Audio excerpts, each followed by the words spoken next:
Hello, everybody. Good evening, good afternoon, or good morning, whenever it is you actually watch this, whether it's the VOD, and I need to turn the volume down on my phone, whether it's the VOD on YouTube or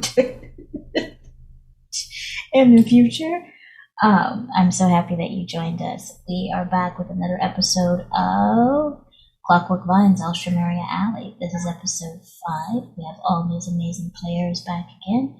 We're going to get down to cracking some bunny related mysteries. Who knows? You never know what's going to happen. It may be a whole tea party, it may be an actual chase scene. We have no idea, and I'm always excited. For anyone who is new to Clockwork Vines, is a botanical steampunk game set in Victorian London adjacent reality.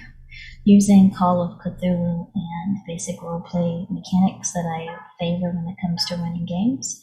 One mechanic you never see us use on this particular stream is the sanity mechanic, if you're familiar with COC, simply because it did not add anything to the story that I'm loving to tell with these players, and because I'm not a mental health specialist and I do not feel qualified, even as a storyteller, to make a decision about how particular events affect someone else's character's mental health.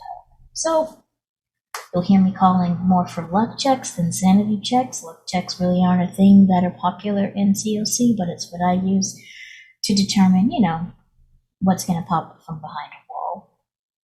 With that said, we have an amazing radio voice individual that will read our disclaimer, because again, we avoid very specific topics, but we cannot put trigger warnings about everything pre-episode, because we have no idea what's going to happen. Lights and veils have been discussed off screen, are constantly updated as need be, and we have safety tools being used in our video chat. So with that said, Ryan, if you go ahead.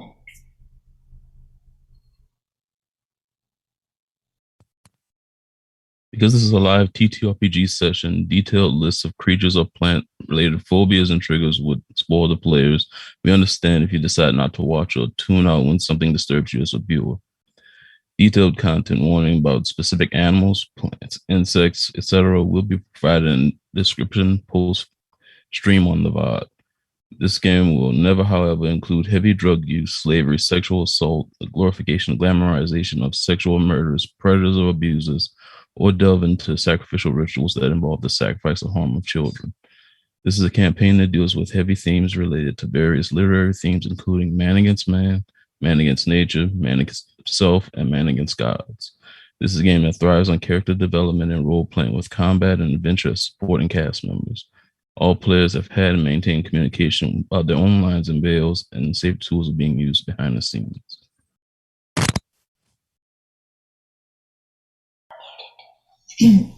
Alrighty then, with that, we'll we'll get started with tonight's wonderful adventure. Last we left off our wonderful bunch of our merry band of magnificent merrymakers. They were having tea, and by having tea, they were participating in Underground Fight Club, secretly funded by the haves who sneak into Alstromeriea Alley in order to make money off of thrown fights. Underground Fight Club hijinks that were actually not approved by the monarch of the alley, the mysterious monarch. So the plan was, go ahead and get yourself fooled up in something that they don't like in hopes of getting invited to discuss some things that you would like. That was the plan. Going to the mysterious tea house, they found out things were not as they seemed. They met some very interesting characters who just let them know that there were some people who were chosen to win fights, and there were some people who were chosen to lose fights, and you would pay attention to the thumbs up and thumbs down before you get into the ring. Because we have wholesome beings as part of this particular party of adventurers, they said, no, we're not playing into group. Think here, we're going to go ahead and be individuals and use our talent, and that's exactly what they did. Grading either by huge margins of success or measured margins of pleasant success. All of our fighters, that was Imo, Sim, and Desdemona, took on their opponents with the grace and finesse of people who've been doing this for a while. Less grace and finesse in Desdemona's fight, but still very impressive. But people started to notice that they were losing a lot more money. The scientists and people who bet on their friends made quite a bit of bank. And I know I wrote this down. Whew. And this may not seem like a lot to most people, but the amount of money that each of you made off of these particular fights, considering how much money you all make on a yearly budget, $80 from one fight, $70 from the second fight, and $60 from the last fight. I may have gotten those backwards in whatever order, but anyone who put in a bet, those are the additional dollars that you now can add to your monetary balance to share as you wish. Was it okay? So if I bet on everybody but Desdemona, I got how much? 80 plus 70. So Desdemona was last? I thought Emma was last. No, Desdemona was last because. Okay. So 60 for Desdemona if you bet on Desdemona? Yeah. Okay. Now these are random rolls based on what I would think like the pot was at that time, and it was going down because the wrong people were winning. So it was a fight. There was less money in the pot by the time it got to this. For reference, my character's yearly income is $200. Yeah. So this is, yeah. To someone else in modern times, it may not seem that much, but for all of our particular characters, they made some bank on this particular venture. 700. Sorry. I was doing math out loud. I'm so sorry. Doing math however you need to is 100% acceptable. I, on the other hand, refuse to do math unless I absolutely have to when I'm not working. So, that's what the calculator is for. So in this moment, as everyone endeavors to make their way to the exits, as the crowd is getting more rowdy, as a mysterious figure who never spoke out loud but seemed to communicate via sign and writing had left their business card with Cassiopeia before leaving. We're going to zoom in on our scientifically inclined characters for a moment. Because a certain Samuel had something in his pocket that he discreetly spoke to at the end of last episode. And you notice that there's no response from the particular communication seed, but it does get slightly warmer for a few seconds before cooling off again. Perhaps a silent signal that the message was received. And then the invisible camera would pan over to where Asmodeus had been, reading his books and making money. In this moment, as you notice that everyone is getting a little bit more rowdy, as your friends have won their fight and are starting to come back out into the crowd, and it looks like it's a good time to start heading towards the exit, what is Asmodeus doing? Asmodeus is going to be packing up his stuff, setting aside the money he won, separate from his own, since he has plans to give that to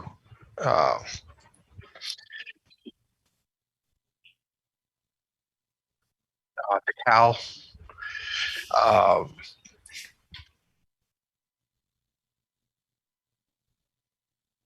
I guess he's also going to be looking around because I'm assuming that by the end he's noticed that perhaps the crowd isn't as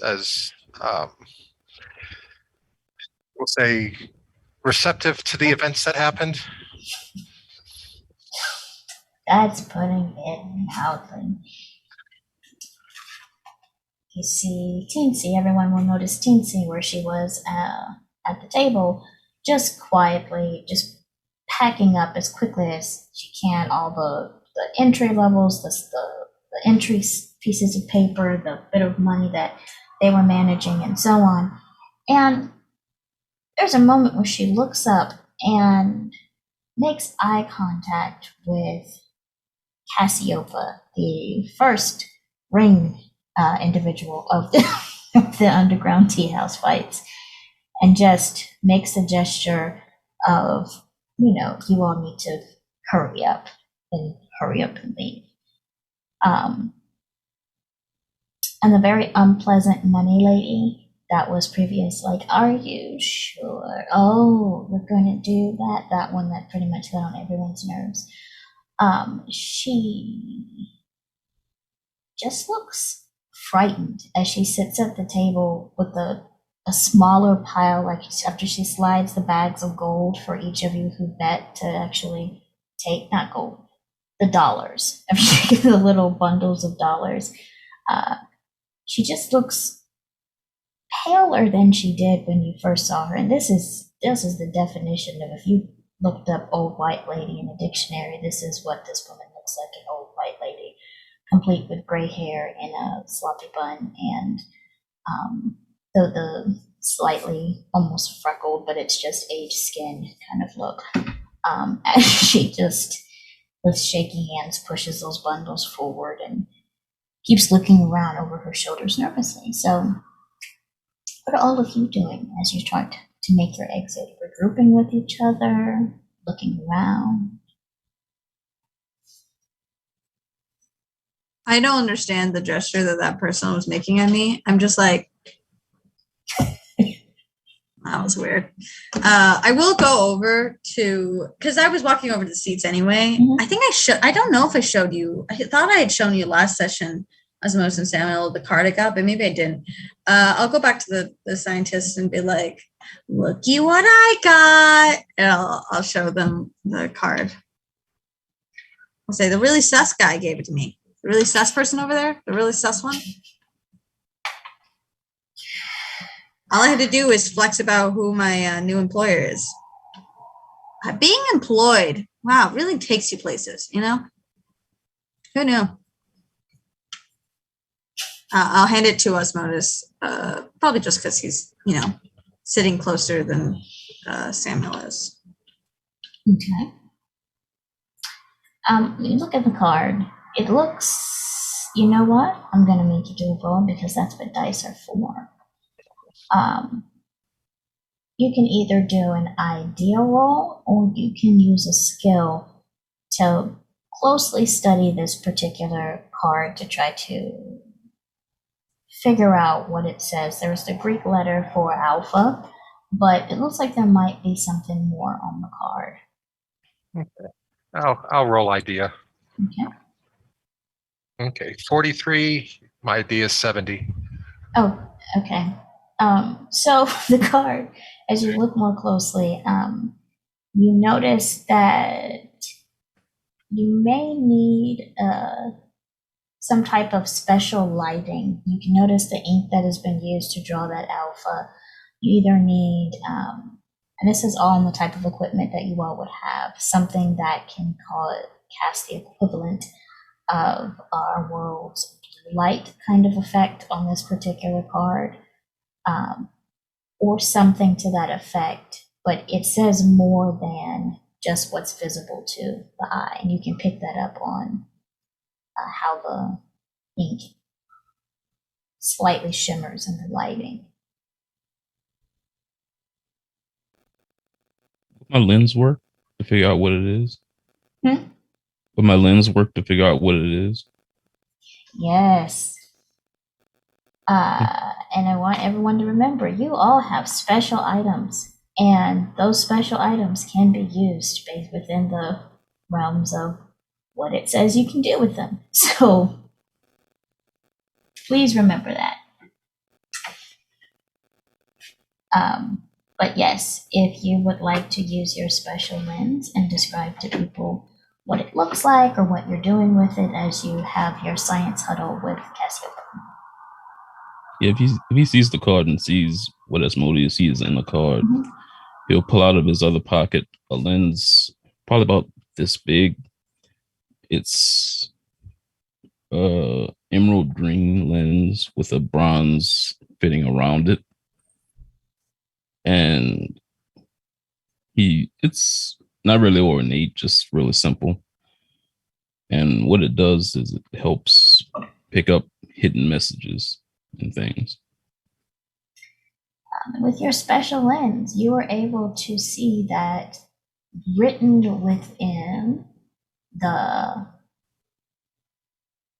alpha that is on the card in Romanized Greek is a message, and some of the words are very clear. There's the word, the Greek word for star that's often affiliated with the aster flower as well. Sky, the Greek word for sky, is easy for the people in this particular group to pick out. But there's a communication in that alpha itself.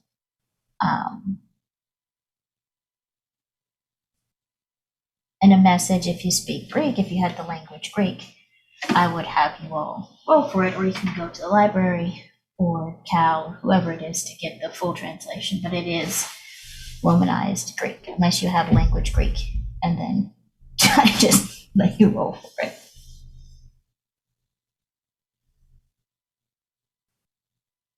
I have first aid. Okay. And drive carriage. Drive carriage. I have drive. I don't even know what my skills are. Definitely not that. Just like, if you have language Greek, I have first aid. So write that down first and foremost. I have first aid, Practically the same which feels important, you know. All right. And as the scientists are scientisting with Cassiopeia, we'll go over to our group of ferocious fighters. With Heather sort of leading the way, and by leading that way, I mean she's got, when there's people who may be a little bit shorter than you, but still manage to throw their arm around your shoulder and don't look like they're straining, just simply because of their presence. And she's got one arm, and she hesitates for a second, and she looks at you, Emma, and she's like, "Do you mind?"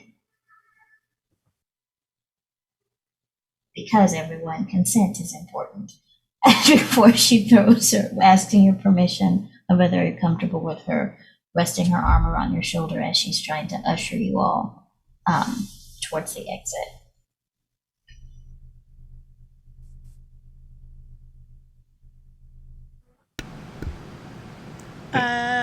Emma's pretty suggestible, so she would happily do whatever anyone tells her to do. So if someone's telling her we should leave, she's going to start moving towards the exit. And Heather, she goes, "Okay, so this is the plan. We have to move quickly and we have to move efficiently before Whisper and the rest come up. Have you met the Whisper?" And she's talking as she addresses Desdemona, Sim, and Emo, pushing through the crowd, which is getting rowdy, but she's quick to throw an elbow where need be or push someone out the way. She's just making the way. Is this a person? Heather. No, that was in character. Oh, okay. Yes. Heather goes, yes, Whisper is a person, yes. Whisper is not only a person, but an experience, I think. But if Whisper is there, it means the monarch's attention has been drawn. And if Whisper isn't involved, you don't know Whisper is there until they are right behind you. So. Well, that doesn't sound very good. Whisper is a pushover. As long as you do not break all of the rules, Whisper loves to spend time at that frippery place with the lady that's, very smart and likes the books and everything. Yes, Whisper likes to go there and play with the puppy. But don't tell Whisper I said that, or Whisper. No. You did not hear that from me. Come. Let's make our way out. Let's be rich and let's not dawdle. Pauses. Okay. He pauses, looks between you. I do hope you have friends here too, right? You have friends? Yeah, they should be following. Okay, I hope they put money on your fights. Cause hey, They yeah. Cass definitely did. that is good. So we're gonna come out of here, and when we go out, please do not be surprised if there are people waiting for us, because you wanted to get the attention. And I'm sure you're going to get the attention. And Are these the monarchs people or more people that I'm going to have to punch? Because either way. Life is amazing because sometimes it is surprises. Sometimes you know, sometimes you don't know. Perhaps you punch, perhaps you don't punch. Perhaps you are the one being punched, and sometimes you are the one going to prison. I just live my life in a way where, hey, if you wish to catch something, the one thing I always am ready to throw are my hands. And she throws back her head and just laughs. Yeah, that pretty well sums up my life. And as she's heading through and helping you all towards the exit. Are you all meeting up there and heading your way out, or is there anything else you'd like to investigate in this? Emma would keep an eye out for Cassiopeia and the two scientists to make sure they are getting out safely as well.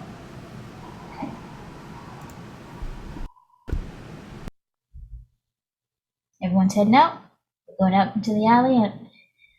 All right, and it's sort of anticlimactic because there's like this energy in the air that something's going to pop off. Anything could happen at any second. But when you head up the stairs and out and past Pointer with their super loud outfit,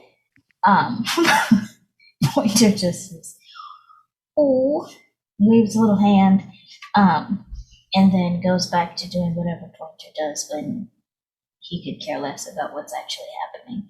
As you make it outside the tea house into the dark alley outside of the tea house,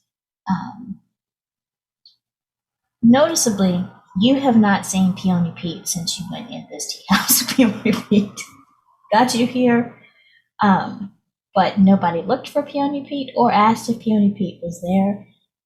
But had you, Peony Pete did not actually go into the tea house with you all, past the front door area. And when you exit, Heather takes a few steps out, looks around, and says, "All right, so you all want to meet with the monarch so much that you are willing to draw their ire through all of this. Who are you?"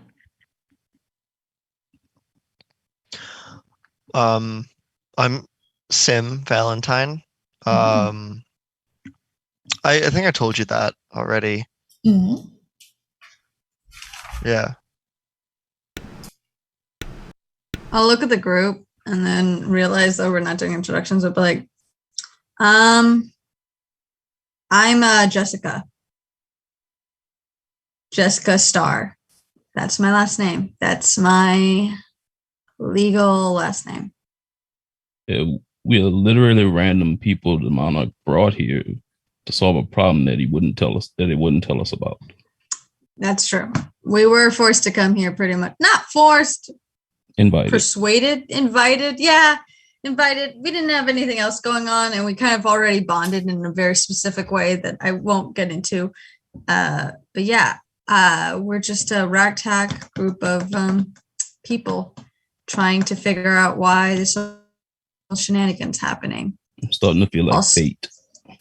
Yeah. Also, half of us, for some reason, are good at fighting, but that's not here nor there. I don't know. Heather just pauses and looks at you all just as like... I wasn't invited here. I just came here to fight, so... Oh, right, yeah. Emma is the adopted part of the group. Okay, that tracks. I was like, I can see the, oh, I am Miss Teresa, I am a Jessica, I am a Sim, I am a Papa, I am all of this, but a bait and all of this. But this precious one right here, I was like, I don't see the connection, but now I see the connection. I would adopt this one too had they not already been adopted. I see Agreed. that there's subterfuge and everything going on here. If you are brought here by the monarch, it means that the countess was pleased by your actions of something that you did for her. So let me introduce myself. My name is Heather Tuberos, and I am the, who could say, current expedition lead for the Botanical Association of Exploration and Discovery. The monarch likes to pay in order to make all of these people who enjoy traveling the world and discovering things that they didn't really discover, but the people who already lived there already knew what they were, and they say, oh, we discovered it, let's bring it all the way thousands of miles somewhere it does not need to be, and then say, we helped the people, but we really didn't. So the Countess likes to pay us to go get this stuff from the people who were nosy and go put it back where it needs to be, as well as taking samples of different flowers and plants and beautiful growing things that are in danger of dying because of, capitalism and greed, and preserving them so that they may continue living. But recently, there hasn't been much of a communication between the Countess and the monarch because a lot of things come through the alley.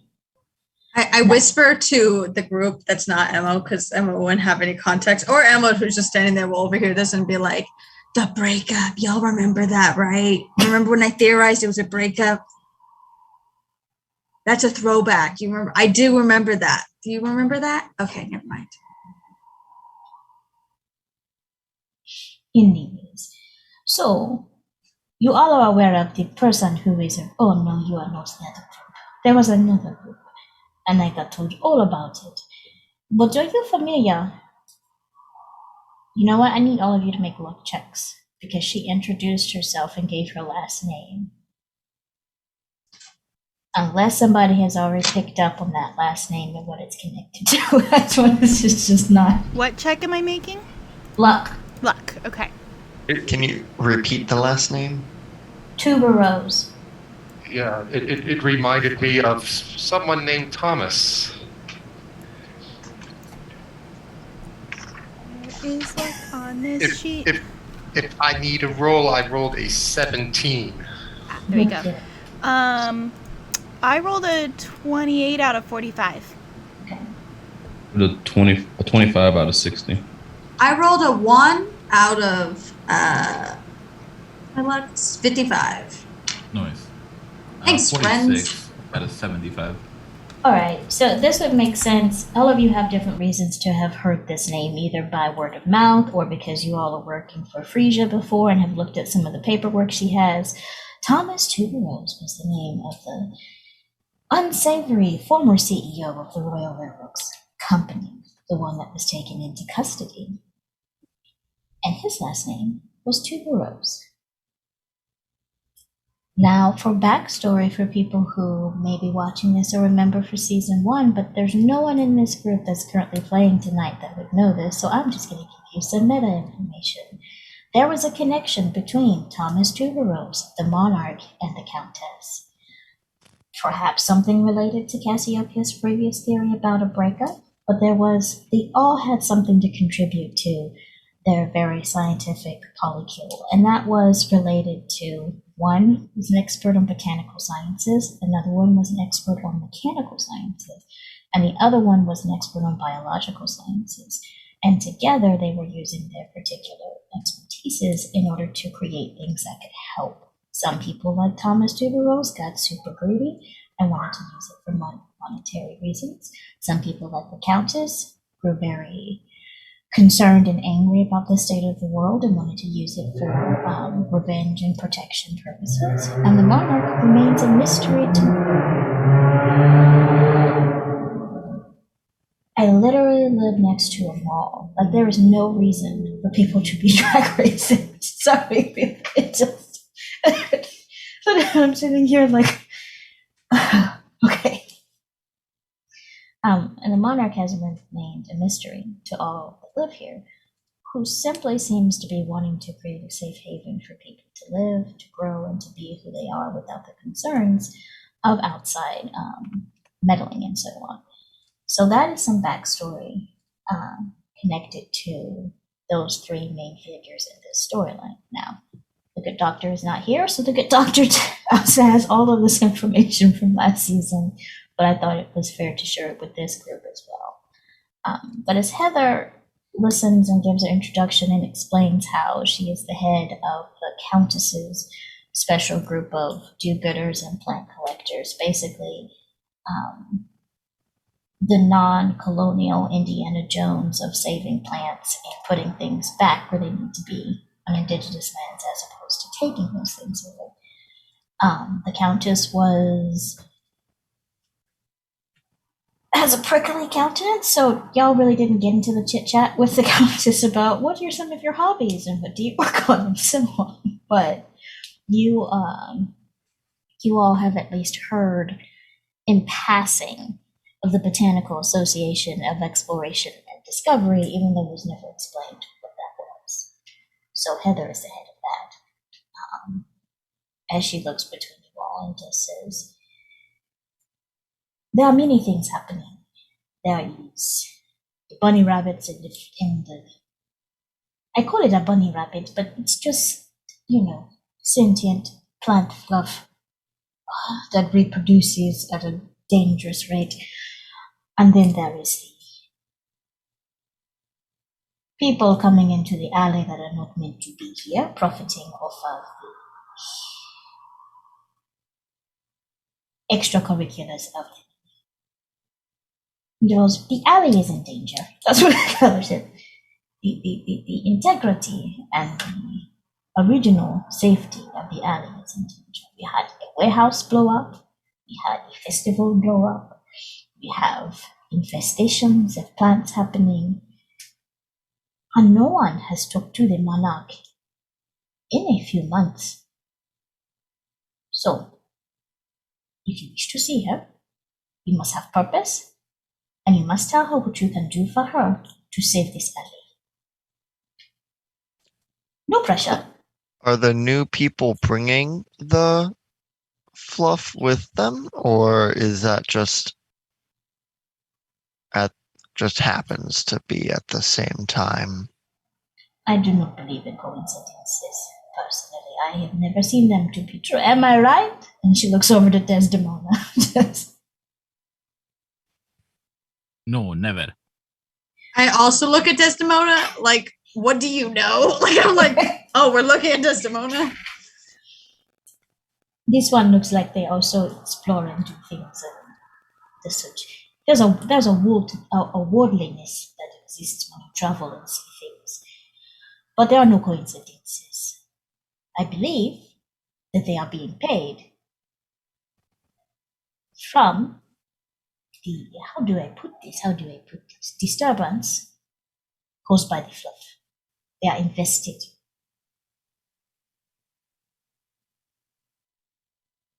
Okay. Well, that doesn't seem very good, because they seem like bad people. So, and the fluff sort of ate our table earlier. Oh. Yeah, my son was growing some. You have a son that is of the scientific miss as well, or is he? Yeah, and he also does writing, and other things. So just whatever he puts his mind to. But he was growing the fluff, and then brought it down and showed us, and then it ate our table, and then we melted it.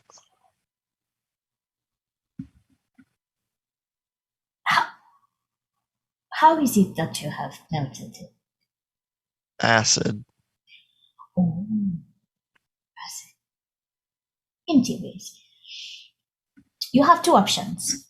You can go check out the warehouse from where my people have already tracked where they think the origin is coming, but you will have to get through some debris and some potentially toxic space because it blew up a train that was also a biologic botanical creature, an iris or something, orchid or something, and it's a whole thing.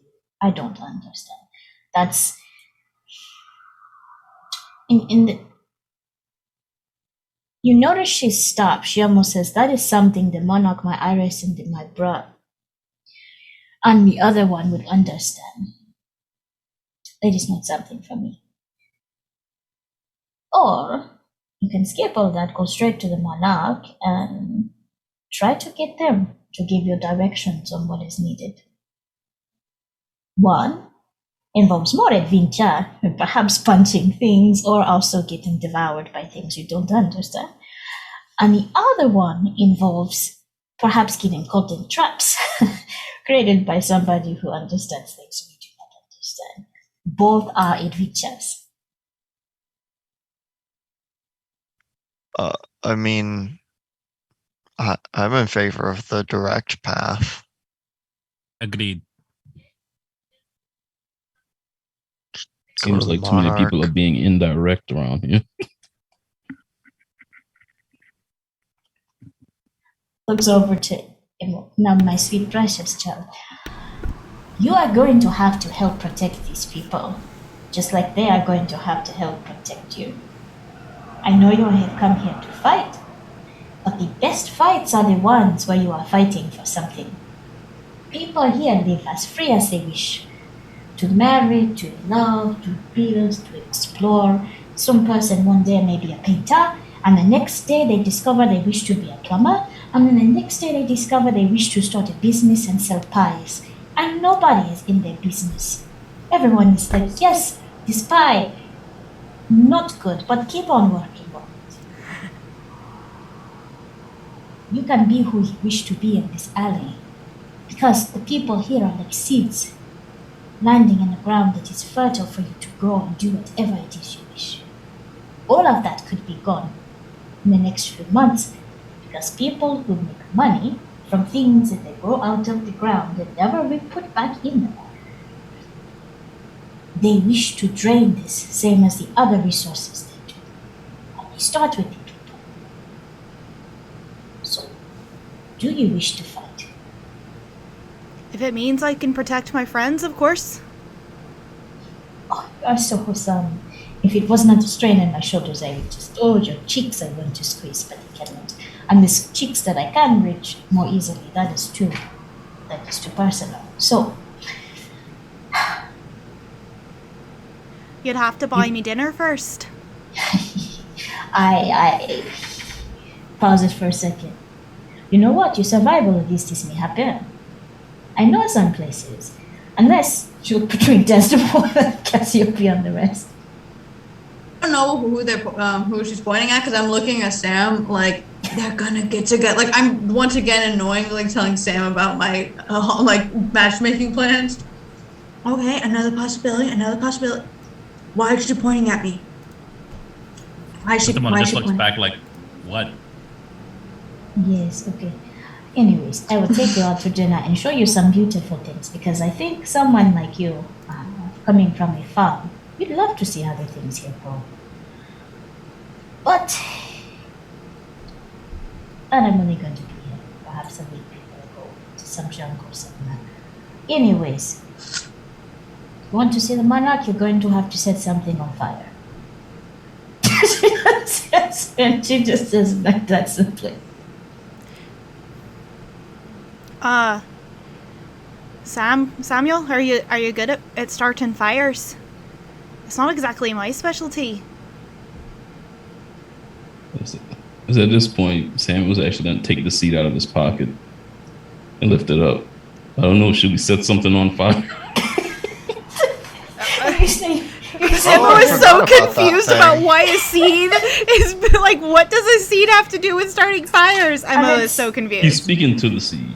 Yeah, and it's this bronzed seed-shaped kind of device. It looks like a bronze seed, but almost the size of an avocado. It's not tiny. You see Heather goes,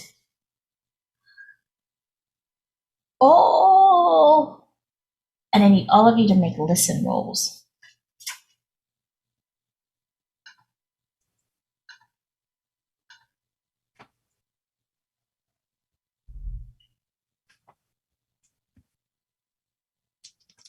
Uh, 10 under 25. You said wisdom? Listen. Oh, listen. I was like, I don't Oh have fuck! that. But that's one of my great. Well, that's one of my better ones. But I got a 90 over 65, which is not great. Where Yeah. is listen? Listen. It's in like the other ones that are like it's near library use, navigate, and spot hidden. It's like the second. It's in the second second little tab? thingy. Yeah, second tab in the second thing. second column of the character sheet tab. It's in the little second little green box area. Gotcha. I failed the hell out of that. Yeah, I got a 40. 70 out of 25. Failed Yeah. too. I got a 43 out of doesn't 25. Okay. 43 out of 25. Okay. Sim succeeded. Did Asmodeus succeed? Yeah, I got 21 under 45. Okay. Sam and Asmodeus are the only ones that hear. It may be the flutter of a cloak, in the non-existent breeze, because the footfalls are completely silent, and that cloaked figure that some of you all met in the beginning that went to go visit Genevieve to go play with the puppies. Again, Heather was standing there talking to you all kind of here, and you all are here and having a whole conversation. And then suddenly, like almost as appearing out of nowhere, is this tall cloaked figure who just sighs.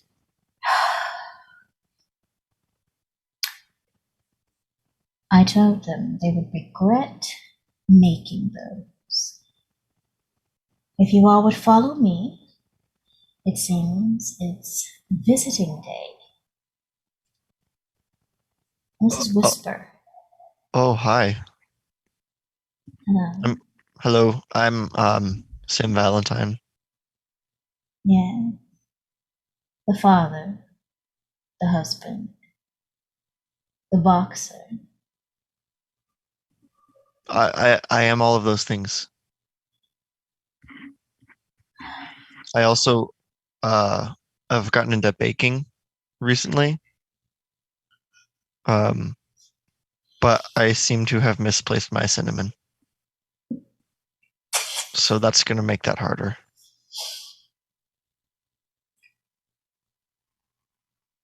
I'm going to be honest, I don't have a measured response to that except to offer my condolences, and I can understand when one spice is missing. That's a critical component to other dishes, that it can cause frustration. Yeah. Thank you. I haven't gotten into baking, but there. Pauses for a second. No, I'm getting off mission. I hope not only are you able to fight for your family, I hope you're able to find your cinnamon. And Whisper just pauses like this. This is like, I'm this stealthy, cloaked, rogue-like person, and I've just had a conversation about cinnamon with a straight face, and then they look to the others. There should be 2 scientists, 2 additional fighters, and a con. I look at I'm gonna look at Asmodeus and be like, the jig is up. Asmodeus the con.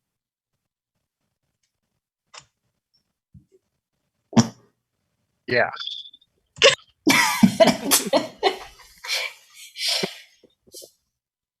Asmodeus is a good friend. You know what? No, wait.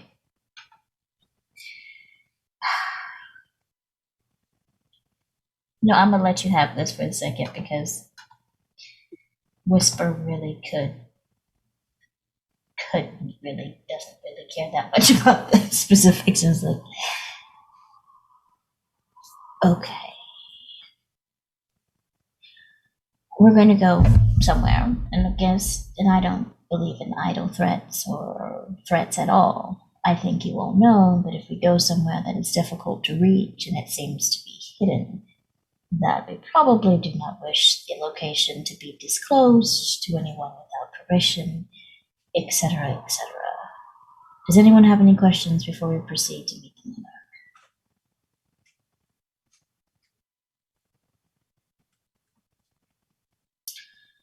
Very well. And Whisper just starts walking at a very brisk pace. And Heather is like, I will meet you somewhere later. I am not coming into that space. Whisper pauses. And you were not invited, Heather. Until your brother finishes his time. She does not wish to see you. And Heather is like, again, I did not ask to be here. I just showed up here because I have friends. And Whisper pauses for a moment and just keeps walking. And Heather just throws up her hands. Be safe. Don't let them intimidate you. I don't care what you say. The monarch makes mechanical butterflies. Seriously. Mechanical butterflies. And Whisper's like, it continues walking along and leads you down the alley towards like tap Whisper on the shoulder and be like, I don't plan on intimidating anybody. You don't have to worry about that. Whisper has gotten used to things being a little bit strange over the few months that they've been dealing with all this, but Whisper pauses, looks to you and says,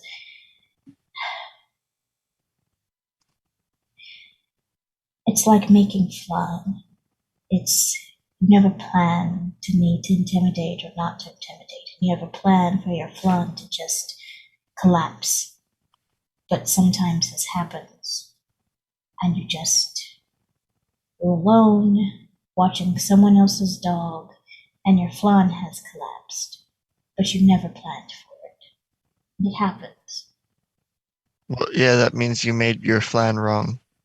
Yes, that was...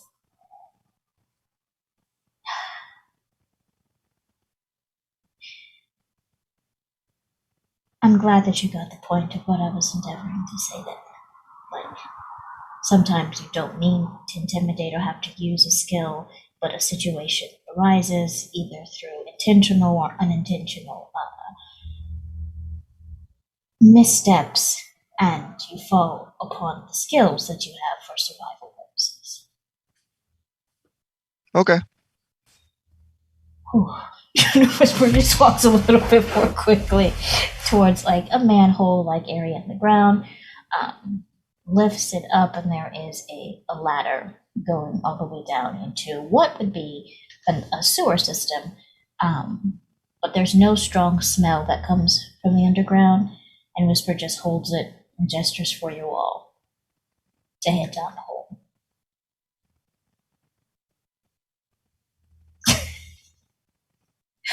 Does anyone have any objections? You just skedaddling down there. Mm-hmm. Okay. As you go down there, you walk for about 2 minutes in a stereotypical kind of underground sewer-like area. There's no smell, but it's damp and dirty, and the rocks are, wet for no explicable reason. And then, as you move along, the textures of the walls start to change, and there's these embedded lights that almost seem to be in these glass-like bulbs, as if grown into the wall. And there is machinery and cogs and wires connected to other metallic-looking flowers, some that open and close. This glowing light blue light, and it's all worked into the walls as you walk along. The ground, it is stone, but there's little pieces of moss and green in between the stone as you move along. And it's this marriage of the mechanical and the botanical all together in this hidden underground world. As you walk further underground, and Whisper pauses to look at each of you and then continues walking. There are only a few who are allowed down here. The monarch's caterpillars and the monarch's ears and eyes. But they worked very hard with people that they loved dearly in order to create this getaway. Originally it was a hiding place, and now it is just a tunnel to another underground fortress. Pauses to look to you. Again, if you have any questions, I may or may not have answers, but let us continue. Do we need to pause here? You want to go ahead and... Is Bella coming? Okay, there. Because we're almost to break. Okay. Yeah, we're good. Are you the ears or the eyes? Because whispers its mouth, so I'm just. It's very astute observation. I don't know what that means. Okay. It means you have a way of noticing things that are obvious that take others a minute to understand. Thank you. I am not quite a friend, not quite a family, but the monarch trusts me. So, like a work friend.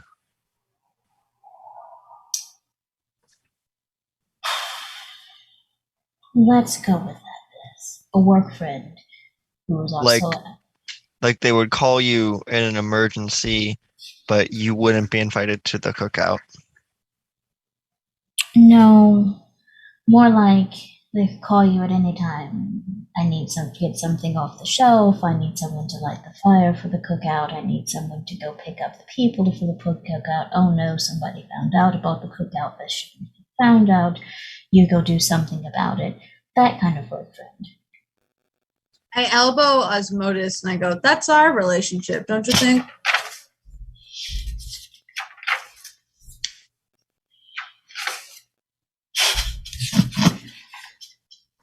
I'm sorry. You made me lose my note. I'm so sorry. I'm just trying to do little quips. I'm trying so hard to let you get the story along. Oh my goodness. No, you said something and I lost my train of thought. It's very not quite sorry. like that. Okay. It's I mean, like, I always depend on you for, like, my sciencey stuff, so it feels like I'm just kind of using you. It feels very one-sided. It was ridiculous. The monarch chooses special children who do not have homes or families, and nurtures and protects and makes available to them different educational materials should they want it, or vocational training if they should want it. And she's raised many of those caterpillars to be successful here in the alley. But the monarch has grown sad, so please be understanding if there's a lack of excitement. Not Whisper pauses. It will be a different experience than when you met the Countess, because the Countess, I believe, wakes up sucking on lemons and goes through her day just perpetually mad at the world. Very unpleasant. Highly intelligent, very, very skilled, talented, but my sibling works with the Countess in a similar position to me. Did you all meet Asphodel? Stays covered. Yes. We had a friend who thought they were made of bees. I'm still pretty sure. No, we're not. Just to be clear, we do. They do. Desmona does not speak to us. made of bees. And Whisper pauses, and Whisper never really laughs out loud, but there's a moment of just like this soft, like breathy, almost chuckle. I bet they were highly annoyed at the perpetual inquiry into whether or not they were made out of bees. That's a good one. That's a good one. I don't understand the logic behind it, unless they were perpetually buzzing. But okay, he continues walking and leads you to a set of doors that look like they literally have been rolled sideways out of the wall. These large wooden and metal supported doors that are this dark, almost mahogany wood and engraved with flowers and vines and so on. Beautiful. And Whisper simply takes a deep breath and pushes the doors open, and you were led into best description I can give you is an inside meadow. Where the light is coming from, probably something that they have built, but there's soft green grass and all of these little clicking and whirring sounds that kind of echo like a cricket would in a forest. There's some picnic tables in the meadow, a few fruit trees, and so on. And this is a place that should not exist, but does. And Whisper bows deeply. If something comes and asks you for food, please resist feeding them anything that could potentially be dangerous, such as if they're foul, there are certain types of bread that can be dangerous. If you do wish to feed anything that approaches you, please let someone know, and we will get you the appropriate food. For now, I will leave you here in this particular meadow, and the monarch will be with you shortly. Now I need all of you to make luck and listen checks, and then we'll go to, unless you all don't need a break, but if we do need a break, we'll go to a break if we need it. Good. So luck and listen, was yes. it? Oh boy, my best skill. I have failed both. Okay.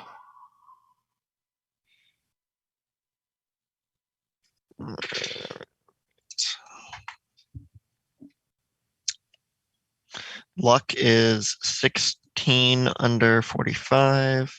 Mm-hmm. I failed both. Luck I failed by a lot, but it was like a 75 over 55. But I got 29 over it's listen, right? 65. Blah. I'm good at eavesdropping. My listen was an 80 over 25, so. But your luck passed. Yeah, I failed luck, and my listen was 100. Oof. So yeah, you just everything. Desdemona. I passed the luck with 63 under 75, and I failed the listen with a 27 over 25. Samuel just gets stung in the ear by a bee. It'd be As like notice. that. My Brian, luck was, Samuel can't hear. Oh, sorry, go ahead. luck was 17 under 60, and then listen was a fail at 70 over 45. Everyone who succeeded in luck is not surprised in a way that shakes you in any way, shape, or form. Those of you who passed listen here before you all see, edging out of everyone's peripheral, moving through the grass, coming from around some trees, are small woodland creatures. A couple of puppies, a couple of cats, They all are creatures that have been medically assisted in one way or another. There's some dogs who have little wheelchair modifications so that they may be missing a leg or two, but they can still move. There are a couple of bunny rabbits that have one of them is missing an ear, another one is missing a tail, and those have been replaced or balanced out with other pieces of technology. There's prosthetics on these different animals and creatures, or placed where things have been medically treated in ways that normally people wouldn't take the time to do for these small animals. And they just come creeping forward as friendly and curious as can be to greet you all in this meadow of memories. There's a few whirring mechanical sounds as these mechanical silver and pieces of silk, perhaps butterflies, flutter through the air. And it is serenity and adorableness in one still frame as we go to break. Stay hydrated, get yourself, take a bio if you need, and we'll be right back. All right.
Yay!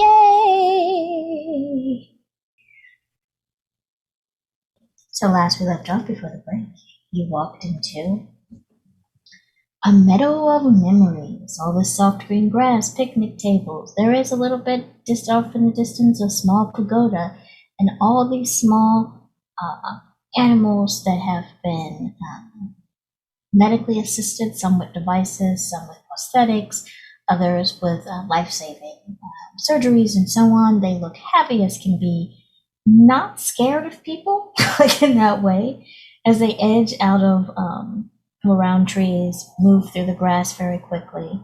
There's only one or two squirrels, and for those of you who had been searching so hard for those chipmunks that can only be seen during the astrologus meteor shower, the special Terracaxum chipmunks that people rarely get to see. There's a couple that just jump up on a picnic table and just stare and watch you all. One has a walnut that they're working aggressively on, and the other one is just staring and chilling. These cute little fawn-colored chipmunks. And this is where Whisper leaves you all to wait for the monarch. What are you all doing? You said there's dogs? Yes.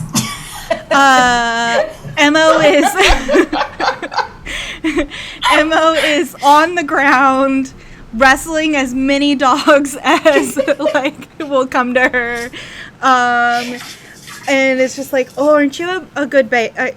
Such a good baby. Look at this little baby. So there is a poodle, a beagle, and two schnauzers. Emma is big enough to hold them all, and she is. Very good. Very, very good. I finally see the chipmunks. And then I remember that Desdemona and Sai were going to kill the chipmunks. So I'll go to check what Desdemona is going to do and ready myself to try to grapple Desdemona away from whatever weapon she's trying to use. I can't win a fight, but I can get a gun away from her. She's not doing anything. Completely forgotten about them and is just ignoring them.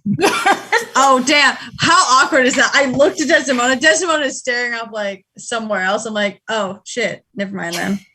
And I'd like to go do that thing. I don't think Cassiopeia is good with street animals. So she just is hello, little creature. You have no idea how long I've been trying to find you. You small little things. Come here. Actually, Cassiopeia was smart enough not to mess with wild animals. Oh, no. I don't know. Roll me a charisma roll. Ooh. Great. Good. I'm going to use my, I haven't used this in a while, but so might as well use it. I'm going to use my golden coin. I can roll a luck check and use that success or failure instead of rolling skill. I can only use it every 40 hours, though. So my charisma is really high. Here's what my problem is that actually I got an 85 and I got an 85. So I got it was 80 something, but it was lower than 85, I think, and 85 was my base. So maybe I'll just use that. Yeah, you can. If you succeeded, you succeeded. So as you approach the table with these, you're going to approach the table with the chipmunks? Yeah, and be hello. I'm not going to try to touch it. I'm just going to be hello. I've been looking for you so long. Where have you been, little creatures? You were supposed to be in the tiny town that has a shit ton of them. I just look at you you weren't where you're supposed to be, and I'm not quite sure how to treat creatures, but hi. Hi, I'm very excited to see you, though. It's very much like seeing your friend's child and you just don't really know what to I'm very amped to meet you. I'm a little confused on how to interact with you, but totally digging meeting you. That's how she's acting. Okay. And what is everyone else doing in this particular situation? Honestly, just admiring all the. Sim takes a second to just look around and admire all of the very adorable animals, and then just goes, "Okay, it is the." So this whole time, I thought maybe the monarch was like a title, but are they are they like an actual butterfly? Because I honestly wouldn't be shocked given everything we've seen. This would be par for the course. This has been incredibly anticlimactic. There's dogs over here. Priorities. Like, Imo has the best priorities. Everyone's tripped. Is the monarch really a butterfly? Screw that. I have a poodle, a beagle, and 2 schnauzers. And yes, one of the schnauzers has only 2 legs, and another one they're sitting at, but these are dogs and they are cute. That just makes her like them more. Yes. What the scientists doing is they notice all of these creatures. Some of them outside of their natural habitat. Others have had, surgeries that they don't normally do on animals done successfully because they can move around and do whatever else they need. How are they taking it all on?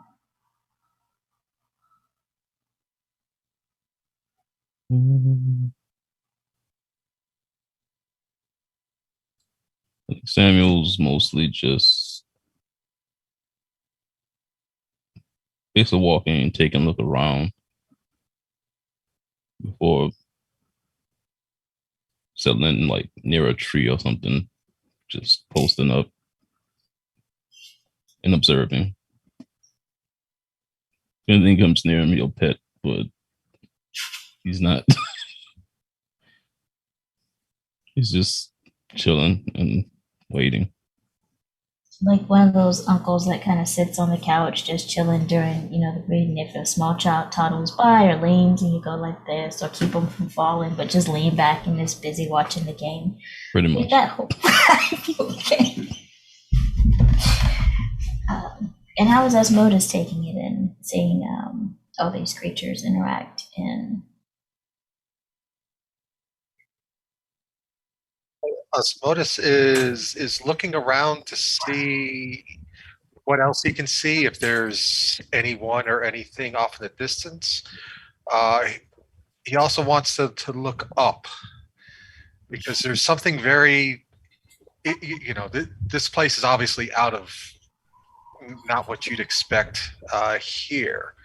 Mm-hmm. But I'm interested in, is there something that emulates a sky? Or, what is up there? Hold that thought.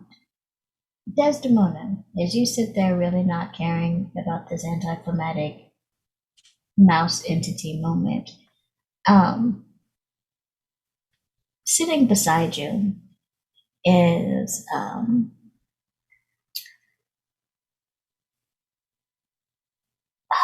the best way to describe it is looks like some kind of hybrid that has been mixed with a serval cat. This is a very large cat with darker colorations than would be normal. A prosthetic tail in order to help balance, and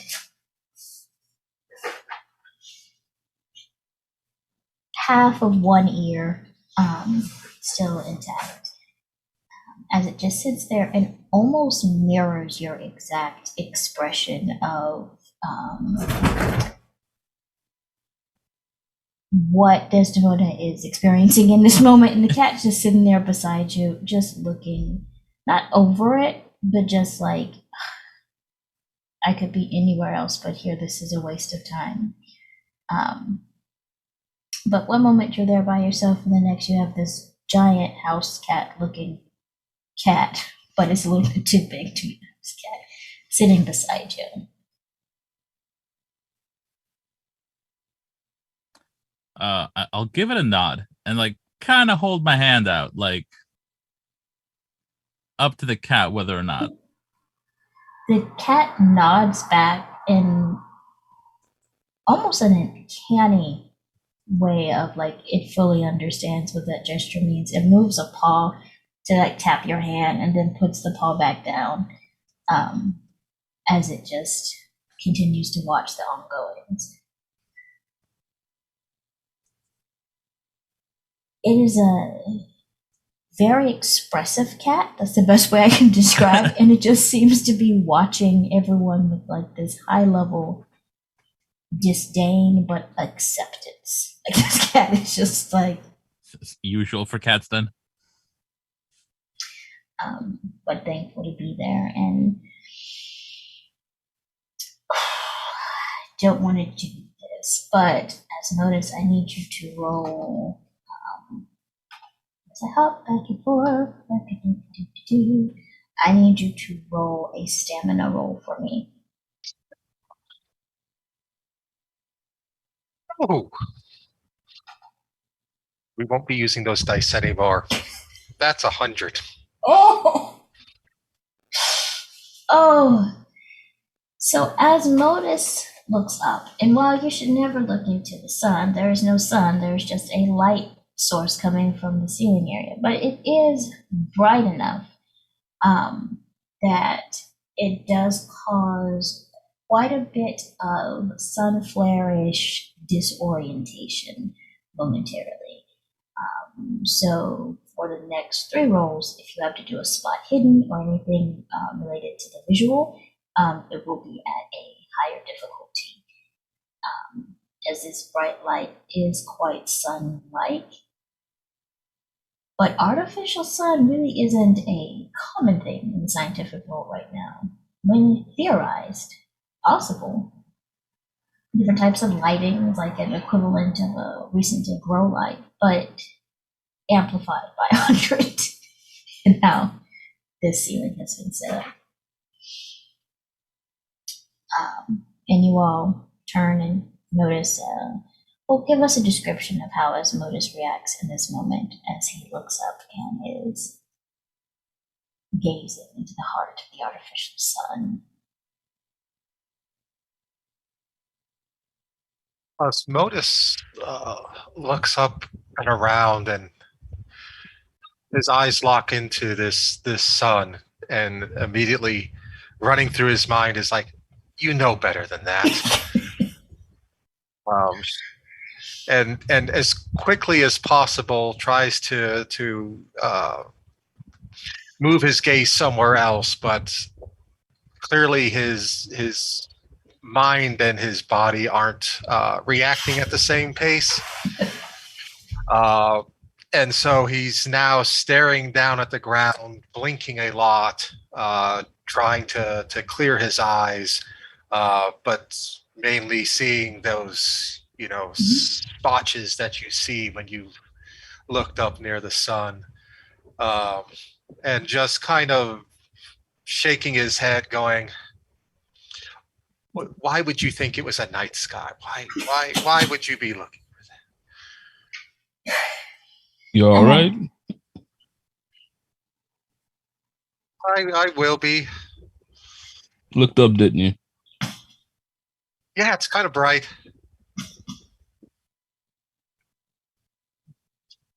Good to know. I thought I'd learn something, about this place, since it's so unusual and obviously not natural. But didn't really learn anything about how it's made. Just Learn that not it's to look made. up. That's the thing. Yeah. As this conversation is happening, as Cassiopeia is attempting to befriend the chipmunks, and at one point one of the chipmunks scrambles off of the table almost as if frightened, but returns with a walnut and holds it out to you, because apparently to the chipmunk you may look hungry, who knows, but the chipmunk just offers you a walnut with a look of concern. Like, so the chipmunk is like, Now she said, hi, like the chipmunk is like, she wants something. Got it. Just before I take it, I go like, I pause a little bit and I go, you all seem like wise little creatures. Have you seen anyone that kind of looks like me but older? Like child rearing age older? Like could have had someone my age older? Like a man and a woman, maybe? And these chipmunks start chattering back and forth to each other in serious conversation. When you I do love that everyone is probably doing their own thing, and at one point you just see me talking to chipmunks with the most sincere look. This is the most sincere Cassiopeia has ever been. And as this is happening, a solitary figure starts walking into the meadow. They are dressed in dark orange and with white and black accents, probably for the drama of it, or maybe just fashion. It's almost a mixture between a gown and a pantsuit, because there is the back end of the outfit, it kind of drapes and folds like a gown. At the front, there is trousers and a button down and so on, and they wear a similar head covering to asphodel, where it's almost like a beekeeping veil, hiding their features. They wear brown gloves, so you really can't see their hands either, and brown boots as they walk forward carrying a covered basket, and they pause, taking it all in, and they just simply go,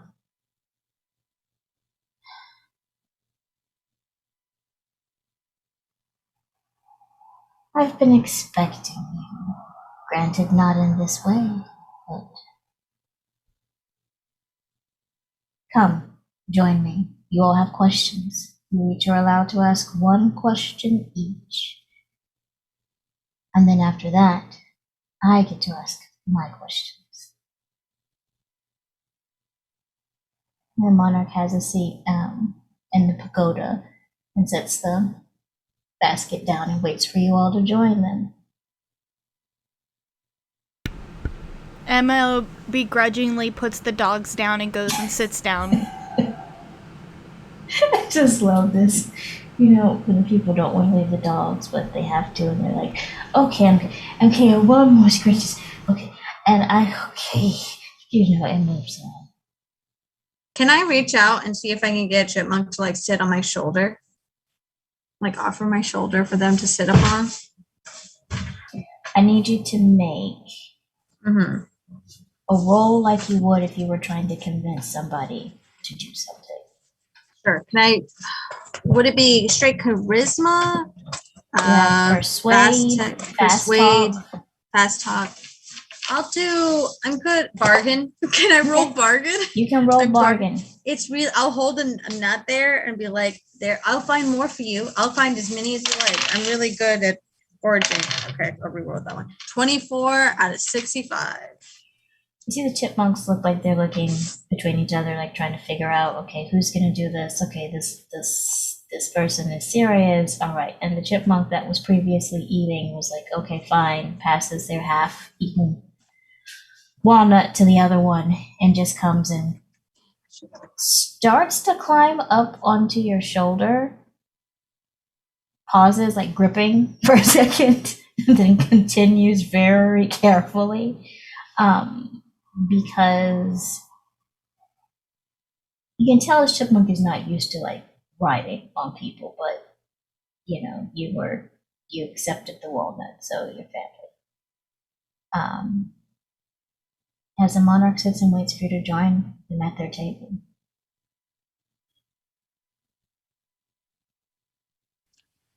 I'll sit down. Yeah. One question each.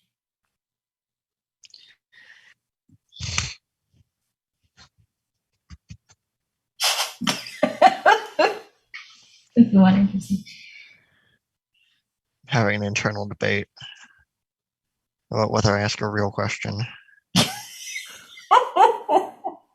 That's the question I ask myself all the time. Or should I ask a question that someone would ask? Someone else go first. Emo looks at this person, assumes that they're in charge here, and goes, "Can I take one of the dogs?" I just want one of the dogs. The monarch pauses, I'll take real good care of it. tilts her head to the side, tilts their head to the side, and just pauses before saying, "Before you leave, you can ask one of them if they wish to come live with you. And if they say yes, you may go. Unless it's the schnauzers, and then you have to take both because they have never been separated." All right then, thank you. Alright. And thank you, Emma. I don't remember introducing myself. I would be a very poor monarch if I did not know most of all who make an impact in my world. That makes sense. All right then. Did you need me for anything else? Technically, that's the second question, but I will simply say, stay true to who you are, or it will make a difference more than you know. All right then. I'm gonna go back to the dogs. She gets up and She goes just lets you get up and go. I'm just. Oh, they just pause for a second and go, That is. Okay. This is I. No offense to a scientist, but Emma might be the wisest of us all. Monarch. Hi. I'm Sim Valentine. You probably know that. One question, right? Mhm. Cool. What do I need to do to best protect my family? Marty and Cal and Cass. How do I keep them safe here?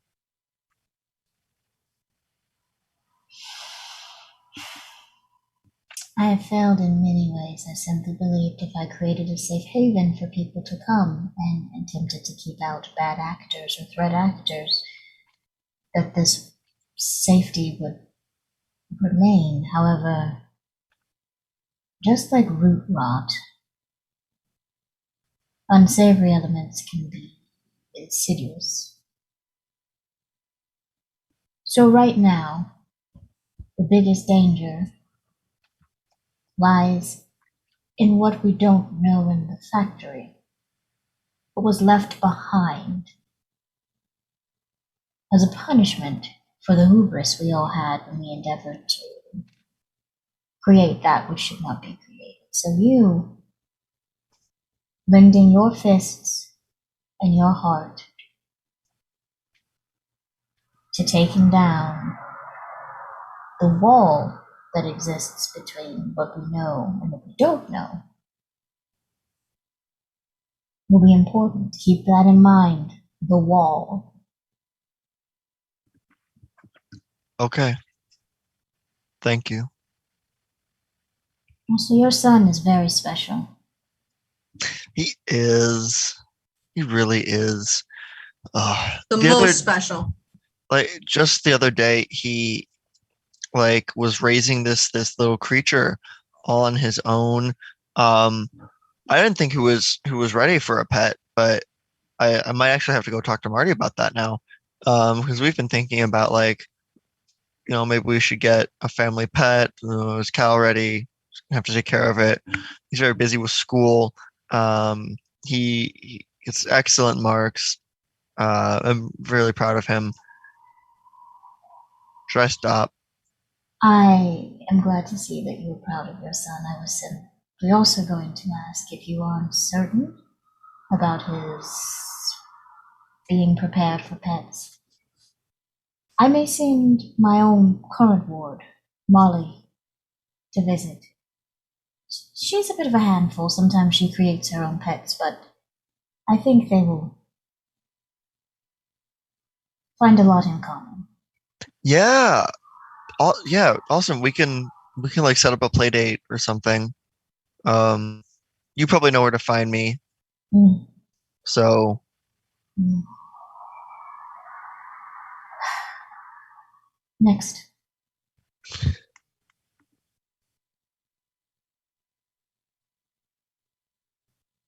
no one knows how to follow up such a good question. It was such a strong question. What am I supposed to say? I don't know what Cassiopeia wants to know. I don't know. Why did you call us specifically here?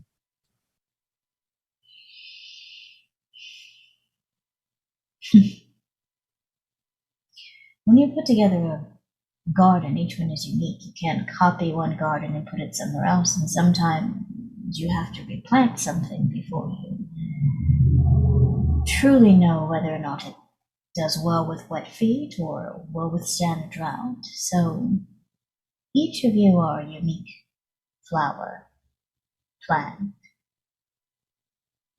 created just for the new garden, I think I need to create. So yes, once the Countess sent me minerals. And also, I received a glowing recommendation from a young child who had access to one of my communication devices and who would go on for hours into the early morning about his adventuring group, about a wild woman who hunted vampires, about an author who was published, about scientists, about his new sister, so many things. And so I thought, well, out of the mouth of babes, sometime are the best recommendation. So that worked in your favor.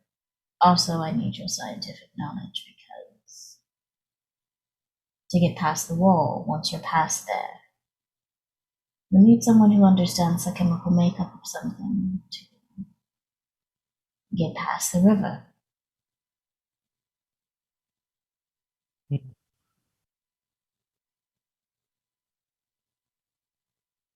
Okay.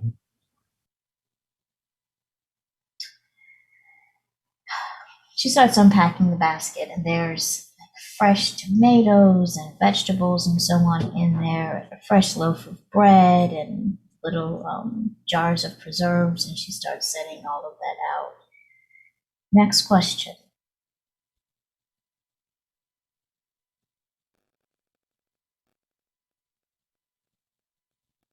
You keep mentioning a wall. What is behind the wall?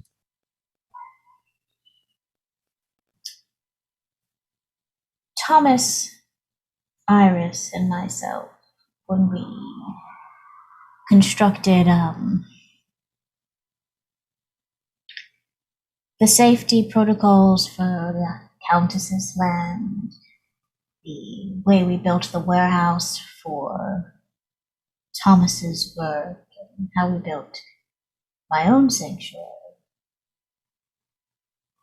While we were quite transparent about some things, we all hid things from each other that we should not have hid, and Thomas was no different. And there is a wall that was not breached during the explosion. And from what I have heard, behind that wall is the potential threat to the entire alley. Something that, in all of our knowledge, understanding, my eyes, my ears, oh, I know everything. I did not know this. Because who wants to look into the heart of darkness and dwell there? So I never thought like Thomas. And here we are.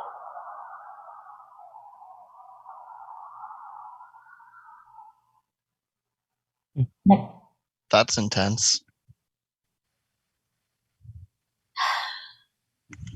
considering the fact that one of my associates was able to blend complex machinery with that of an orchid to create the equivalent of a semi-sentient dragon that had to be blown up by a genius that happened to be an orphan and someone who worked for me. That it's a very intense situation all around. It's just been intense.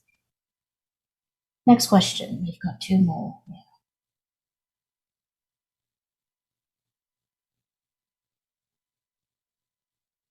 Oh, 3 more.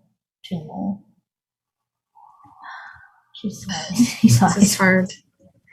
Can I turn to my friends and be like, this is monarch as in like Frisia's monarch, right?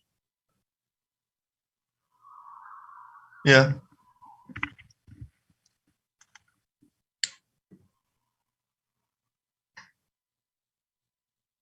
And has she said to us like what we get if we do this? Or are we just doing it from the good of our hearts? No one has asked. All right, I walk up. I'm like, I gotta be the con woman. All right, fine, I'll be the bitch. So I know that you have a lot of power. I know this because when I went to mention what the company that you used to have, and now I work under because of Frisia, you know, the girl that you traumatized because of your shenanigans. It's everyone seems to know it and fear your title, your place, your existence. I don't really know. So if we do this for you, what do we get in return? What is the reward? And I swear to God, if you say doing a good deed is reward itself, I'm going to lose it. I'm going to lose it. Much like saying, liking how beautiful a flower it is, it's how you grow the flower. That's a ridiculous statement. Sometimes you do things and you fight for things because it matters, but that is the reason why you do it, not simply because it's good. Well, at least we agree upon that. You were planted and shaped and grown by a very interesting individual. I look back at the group like, everyone cover your ears. But that's probably not something you wanted to discuss. I will help you find what you've been looking for. And as a group, well, most of you have already been rewarded for even moving here with employment, location, jobs, and so on. You tell me how you would like to contribute to the alley, and I will make sure it happens.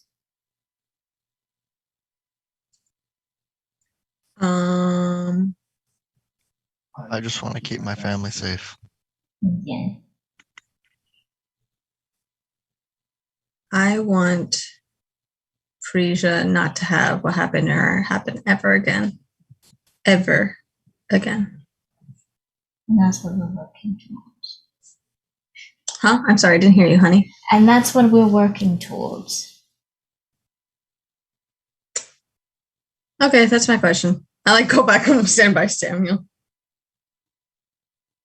And for the scientist who looks to the stars. I'm trying to think. I have 2 burning questions in my head, and obviously I can only ask one. Miss Mullins, why didn't you ask me? I would have used the one. Why didn't you tell me you had 2? I would have just split it with you. My questions suck compared to your questions. No, your questions are valid, and every question gets us information. And we learn. I just whisper to Samuel, he's just trying to be nice to me because he thinks I'm a fool. You have a tap on your shoulder, Cassiopeia, and one of the chipmunks is trying to offer you another walnut. I take the walnut. Thank you so much. The question could have only been asked by you. I lean into Samuel.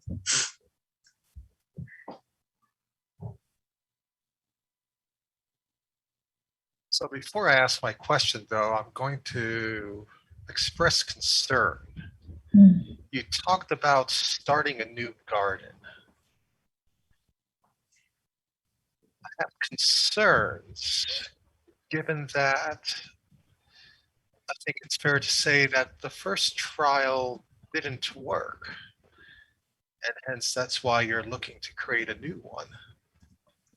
And that makes me nervous because we're in this situation because of plans that have gone wrong.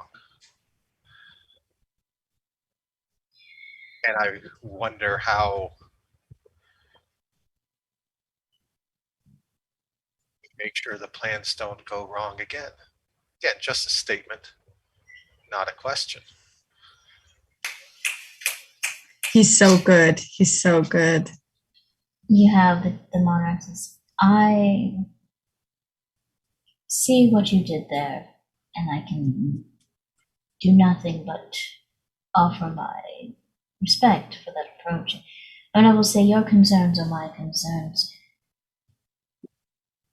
Because all I wanted to do was heal and help those who cannot heal and help themselves. Because healing is not about fixing. Healing is not about making better. Healing is about doing what you can to make sure the quality of life that someone wishes to live or something wishes to continue can do just that. It's not about making it better. It's about making it bearable so that the world can continue to benefit from the light. That's all I wanted to do. But I did not have the full knowledge that my friends did. So we worked together. And all I asked was to be allowed to create the alley as a safe haven.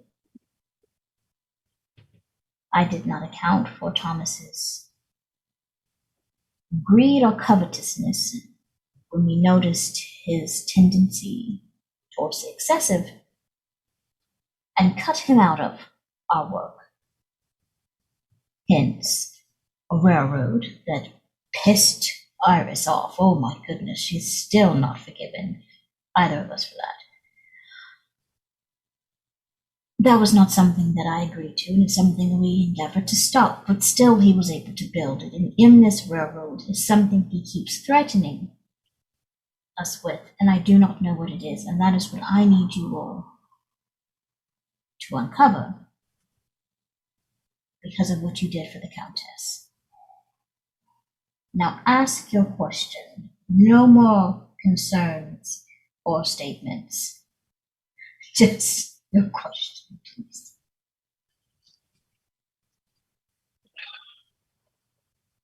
Okay, my question is, what is the connection of the extra stars to the problem that we have right now?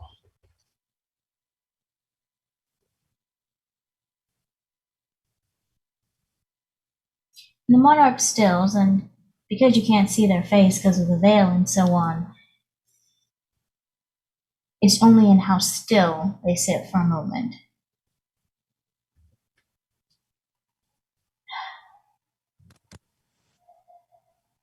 There are extra stars because we went beyond what we should. And until that wall comes down and I know what is behind it, I will not have control over those stars. No one should have control over putting extra stars where they do not belong in those satellites.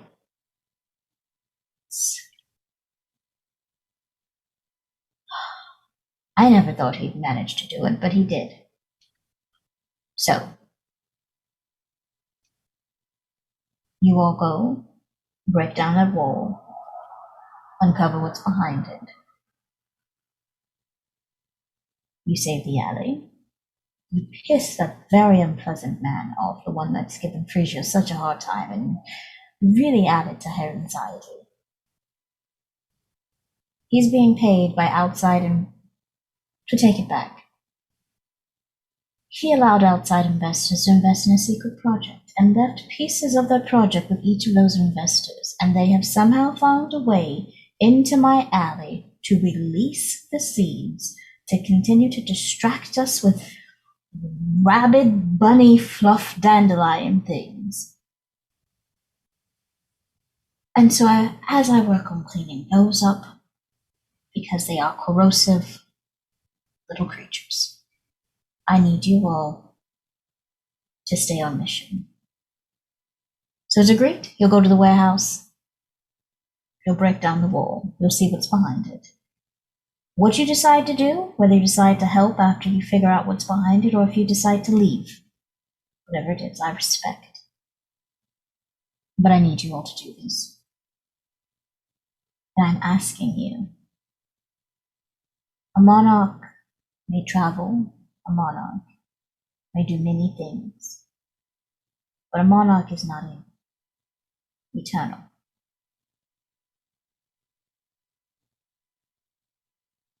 And I have many little caterpillars that I would love to live this alley to, but I cannot do that if the alley does not exist. Are we all of one accord here? Yes. Yeah.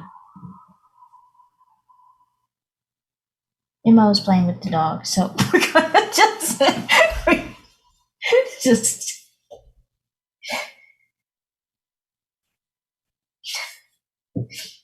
and she knows. Good. I will send you all with food. You probably will need a doctor to tend to some of these bruises that I will.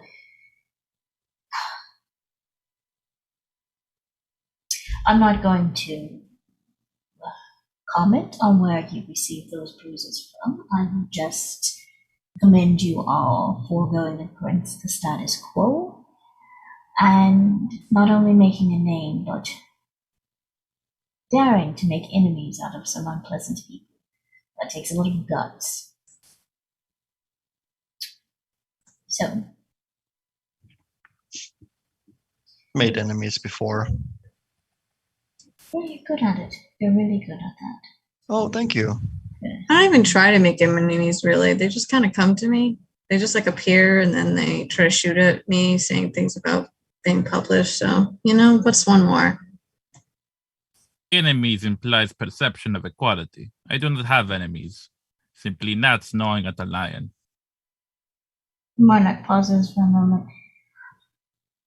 You remind me so much of Iris. Before she became just unpleasant and angry. Long story, but keep that tenacity. I like that approach. I have no enemies. They're just gnats. It's inspiring. All right. Now I have a teenager to see to because she's still endeavoring to create a hybrid between a rose and a parrot. And I'm not quite sure why.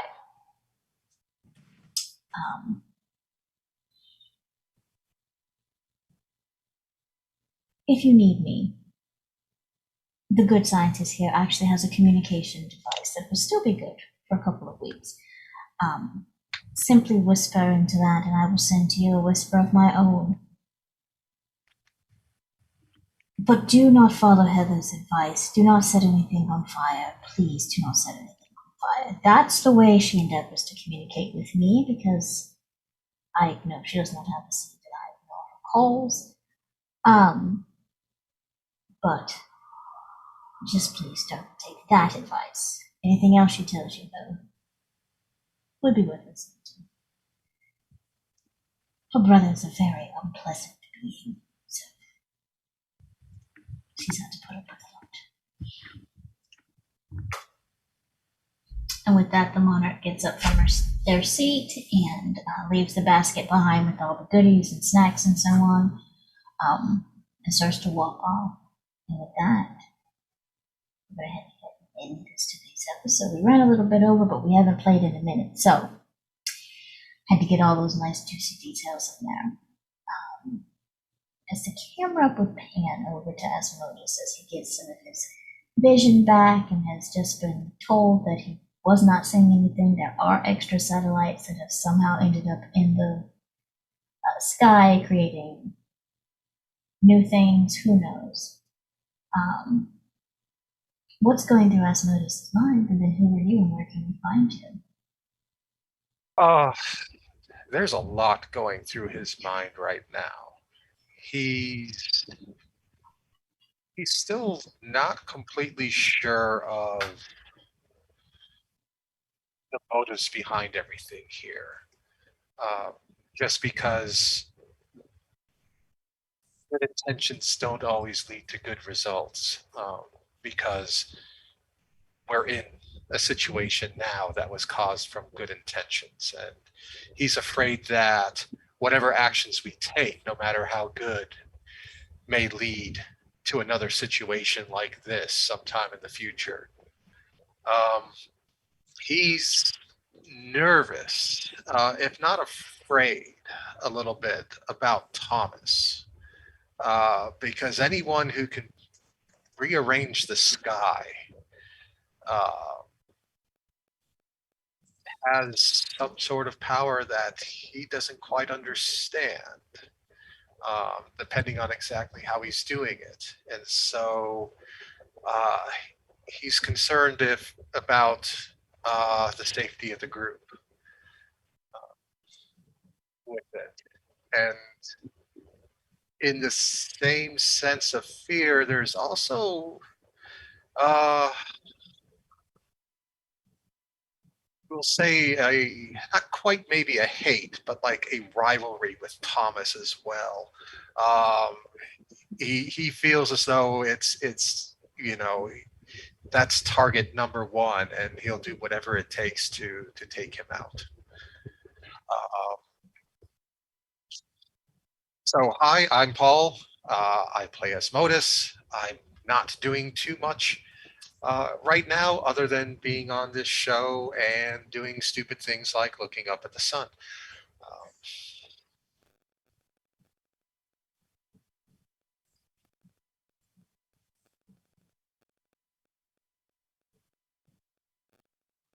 Sorry, I was trying to unmute and it wasn't letting me. Oh, this is when the camera will pan over to Desdemona as that cat has made its way into the pagoda to just sit. Just staring at the entire group judgmentally as the monarch gets up to leave. It's going to Desdemona's mind. And where can we find you? I think Desdemona's just kind of relieved to have some semblance of direction now. Mm-hmm. Like, this was probably the most straightforward conversation we've had with these folks. So Desdemona's just kind of excited to investigate and see what's what. Do her one job as like sheriff, kind of. I've been Velvet. I use favorite pronouns. You can find me pretty much everywhere on the interwebs. You can find me here Sunday evenings for Clockwork Finds. You can find me Sunday afternoons at Nerds with Dice for Gehenna Principle, a vampire 5e campaign. You can also find me Saturday evenings on the Bard's Playhouse for Fall of London, another vampire 5e campaign, because World of Darkness is all I play.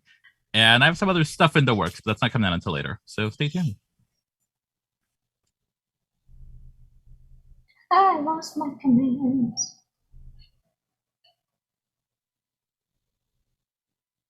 Okay, no, I didn't. Okay, there. Let me do this real quick. And then the camera would pan to Cassia. What's going through her mind? She's thinking about, what the group would probably want. I think she's trying to guess what everyone will want as reward. She's in particular very interested to know what the scientists are probably thinking about. She doesn't know what the two of them would want for a wish. I think Sim made his very clear. Desdemona, I couldn't even fathom what it was. Like, I genuinely don't think Cassiopeia could even wrap her mind about it. Mo seems pretty straightforward, probably something very sweet and wholesome. But Asmodeus is very mysterious, and Samuel, according to the money he just carried around the first time they met, doesn't really want for much. So she doesn't know what could possibly get them to agree. It's not like they're good people, but they're not like none of us are like do-gooders, you know. So I think she's trying to feel out what's their deal. I have been Bella. I don't really do promos anymore because they make me anxious. So instead, you know, you ever have to clear out the storage on your phones and you're just like, wow, why did they save every picture that I send? Me too. What an experience. Why must they do that? Why do phones have so little storage? And that's my thoughts of today. Thank you so much. Thank you so much for watching. I'll see you next time. Hopefully I'll be in cosplay. You know, might as well. Last episode. Titties coming out. Not coming out. Just to be clear, no, the titties will stay contained within the anyways. I won't break any Twitch rules. I just want to make that clear. Anyways. All right. Oh, my precious baby Bella, I love you so much. And the camera will pan over to Yeah.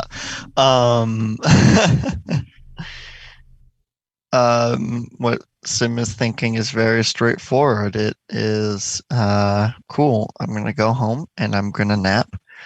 And then I'm gonna wake up tomorrow morning and I'm gonna go break down a wall and fight some unspeakable dark horror. Also, I need to set up a play date for Cal. Both of those are equally as important.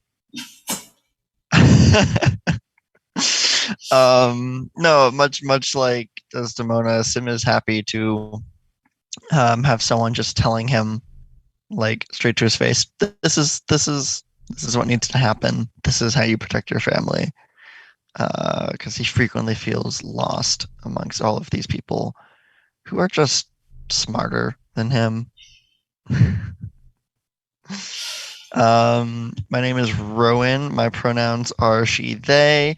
You can find me on the internets as @redwhiterp, or GMing that very same vampire game that Velvet mentioned on Sundays.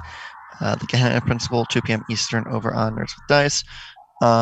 If you want to play a game with me, I have a Wanderhome game that you can find a link to on my Twitter called An Unkindness in a Lane that you can sign up to play in. And you should, because it'll be a lot of fun. It'll be Fridays at 7 p.m. Eastern, starting September 3rd. Bye-bye. Camera will pan over to Samuel. Yeah, I think for Samuel, like Asmodeus, he has concerns. Like, a lot of this situation started with a lot of miscommunication and non-communication between these three people. And he doesn't know how much of that will change with these new plans. But he's willing to go along to solve this current issue for now. But he's just trying to piece together where things could go wrong. Mm-hmm. And I'm Ryan, or Sphinx Swirl on Twitch, Sphinx Swirl on Twitter. Usually just lurk in people's channels, occasionally show up in games like this. That's about it. And last, but certainly not least, our amazing Herbo playing with the puppies. Okay, so, Mo is like not even she's so confused. She's been confused this whole time about all of the things, and so she's now being told they got to break down some wall. Whatever, she's just gonna go along with it to protect her friends that she's made since she's moved here. However, knowing how often poodles have to be groomed, Emo is going to look to the beagle and ask the beagle, would you like to come home with me? Okay, I'm gonna have you do 2 checks for me. A luck check and a check of your choice. Okay. Don't normally do checks during an epilogue, but I think this is a critical moment. Okay, 22 on my luck check. Okay. And 20 on, let's see what I have that might be relevant here.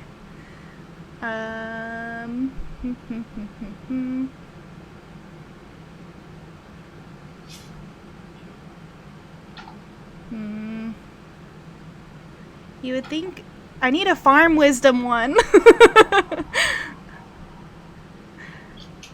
Do you think you got something to satisfy your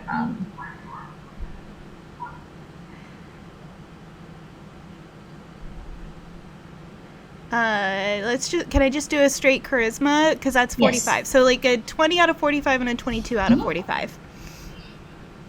And you will find out later that the name of this beagle is Hawthorne. And Hawthorne is about a middle-aged beagle, has a medical assistance device to help his back legs move because he has 4 legs, but 2 of them do not move in the back. So he has a little doggy wheelchair thing that's been constructed, but it's decorated with like ribbon someone has tied on it and so on because Molly does that. And tail wags a little bit. He seems ready and willing to go along with you. Hawthorne the beagle. Amazing. And then she thinks about it and goes, oh shit, I should probably ask the doctor first. We'll deal with that when I come to it. And I am Nikki.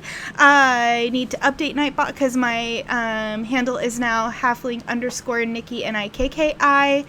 I will be playing Stardew Valley for our last game tomorrow with the Simmerlake at 11 a.m. Pacific. And Wednesday, I believe Wednesday is our first episode of Composure.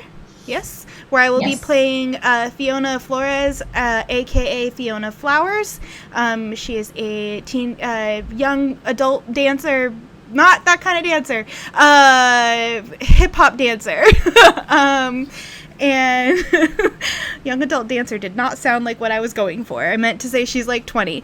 Anyway, that should be really fun. And last Sunday of the month, I'm on TRPG doing our talk show with a musical guest, and I'm super pumped. That's it for me. And we'll wrap this up because everyone has been amazing troopers this particular evening, going a little bit longer than later, but we love each other and it's been such a long time since we've played, so I'm very, very happy. I'm Honey, aka Honey and Dice. You can find me on Twitter and Instagram at Honey and Dice, but there's nothing on the Instagram. I just didn't want anyone to take the name. I'm just going to keep it simple tonight and say I just want everyone to remember to love your you, and if it's hard today for whatever reason, know that that's okay. Surround yourself with people that celebrate your successes and support you through your challenges. If they're not there when the going gets tough, they weren't there to start with. But I want to be there for you. So you are worth it. My world is a better place simply because you exist in it. And I'm just very, very happy and very, very blessed to get to sit at a table with such amazing people on a weekly basis and tell amazing stories. So remember to love your you and know that you are valid. I see you. And I'm so proud.